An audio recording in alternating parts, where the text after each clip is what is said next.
নমস্কার বন্ধুরা, মেঘার সাথে বাঙালিয়ানার আরও একটি নতুন পর্বে আপনাদের সবাইকে স্বাগত। আজ আপনাদের সাথে শেয়ার করছি ডিমের দুর্দান্ত টেস্টি একটি প্রিপারেশন, ডিমের কোরমার রেসিপি। ডিমের কোরমা যে কোনো ধরনের রুটি, পরোটা, ফ্রাইড রাইস অথবা পোলাওয়ের সাথে সার্ভ করা যায়।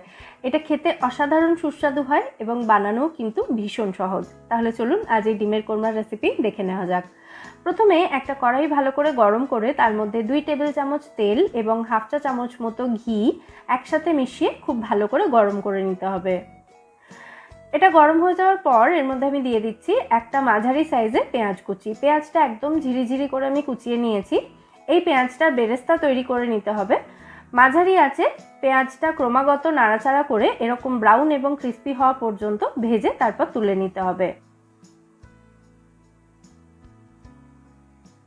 বেরেস্তাটা ঠান্ডা হতে দেব এবং কড়াইতে বাকি যে তেলটা রয়েছে এই তেলের মধ্যে হাফ চা চামচ মতো নুন দিয়ে তারপর কয়েকটা সেদ্ধ ডিম এই তেলের মধ্যে দিয়ে হালকা করে ভেজে তুলে নেব। আমি এখানে 6টা ডিম খুব ভালো করে সেদ্ধ করে খোসা ছাড়িয়ে ডিমের গায়ে ছুরি দিয়ে একটু করে চিড়ে তারপর ডিমগুলো তেলের মধ্যে দিয়েছি। ডিম তেলের মধ্যে দেওয়ার আগে অবশ্যই ডিমের গায়ে একটু করে চিড়ে দেবেন, তা না হলে কিন্তু ডিমগুলো ভাজার সময় ফাটতে পারে। ডিমটা একদম হালকা করে ভেজে তারপর তুলে নিচ্ছি আমি। এর থেকে বেশি ভাজার কিন্তু দরকার নেই। ডিমগুলো তেল থেকে তুলে নেওয়ার পর এই তেলের মধ্যে ফোড়নের জন্য একটা তেজপাতা, একটা বড় এলাচ, 3-4টে লবঙ্গ এবং 2 টুকরো দারচিনি আমি ফোড়নের জন্য দিয়ে দিলাম। তারপর গোটা গরম মশলার মিষ্টি গন্ধ বেরোতে শুরু হলে এর মধ্যে দিয়ে দিলাম পেঁয়াজ কুচি। আমি এখানে একটা মাঝারি সাইজের পেঁয়াজ একদম মিহি করে কুচিয়ে রেখেছি, সেটা দিয়ে পেঁয়াজের কালারটা একটু চেঞ্জ হওয়া পর্যন্ত এটাকে ভেজে তারপর এর মধ্যে দিয়ে দিচ্ছি 1 টেবিল চামচ মতো আদা রসুন বাটা। তারপর আদা রসুনের কাঁচা গন্ধ চলে যাওয়া পর্যন্ত এটাকে ভালো করে ভেজে নিচ্ছি। আদা রসুনের কাঁচা গন্ধ চলে যাওয়ার পর এর মধ্যে আমি দিয়ে দিচ্ছি ফেটিয়ে রাখা টক দই 4 টেবিল চামচ মতো। আর রুম টেম্পারেচারে রাখা টক দই এখানে ব্যবহার করবেন। ফ্রিজ থেকে বের করে ডিরেক্টলি টক দইটা মিশিয়ে দেবেন না, তাতে কিন্তু টক দইটা কেটে যাওয়ার সম্ভাবনা থাকে। দইটা দিয়ে খুব ভালো করে মিশিয়ে 2 মিনিট মতো আমি কষিয়ে নিয়েছি একদম লো ফ্লেমে রেখে। তারপর এর মধ্যে দিয়ে দিচ্ছি স্বাদ মতো নুন আর গোলমরিচ গুঁড়ো। যে যেমন ঝাল পছন্দ করেন সেই অনুযায়ী গোলমরিচ গুঁড়োটা এখানে দেবেন। চাইলে সামান্য একটু জিরে গুঁড়ো আপনারা এখানে দিতে পারেন।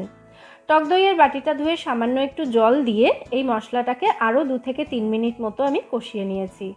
দেখুন মশলা থেকে তেল ছেড়ে গেছে, তার মানে মশলাটা খুব ভালো করে কষানো হয়ে গেছে। এবার এর মধ্যে আমি দিয়ে দিচ্ছি কাজু বাদাম বাটা। 8টা গোটা কাজু বাদাম আমি মিক্সিতে মিহি করে বেটে নিয়ে সেই বাটাটাই এখানে দিয়েছি। কিছুক্ষণ নাড়াচাড়া করে তারপর এর মধ্যে দিয়ে দিচ্ছি গ্রেভির জন্য পরিমাণ মতো জল। যে যেমন গ্রেভি রাখতে চান সেই অনুযায়ী এখানে জলটা দেবেন। এরপর দিয়ে দিচ্ছি এর মধ্যে হাফ চা চামচ মতো চিনি আর কয়েকটা চেরা কাঁচা লঙ্কা।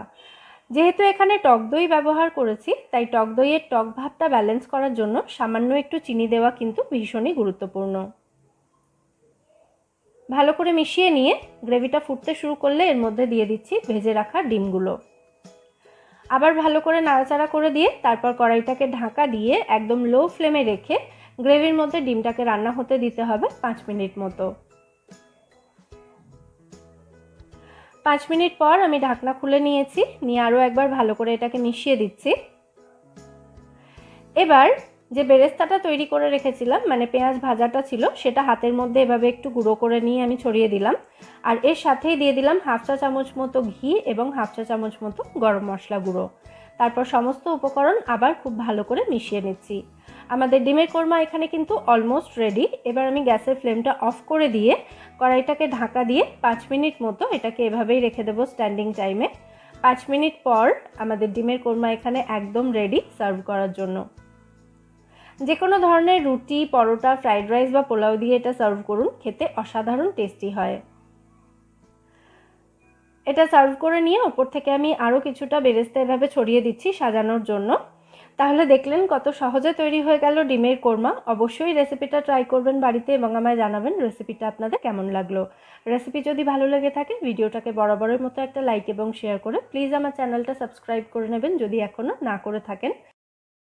ফিরে আসবো নতুন কোনো রেসিপি নিয়ে। সবাই সুস্থ থাকবেন, ভালো থাকবেন এবং সবাইকে খুব ভালো রাখবেন।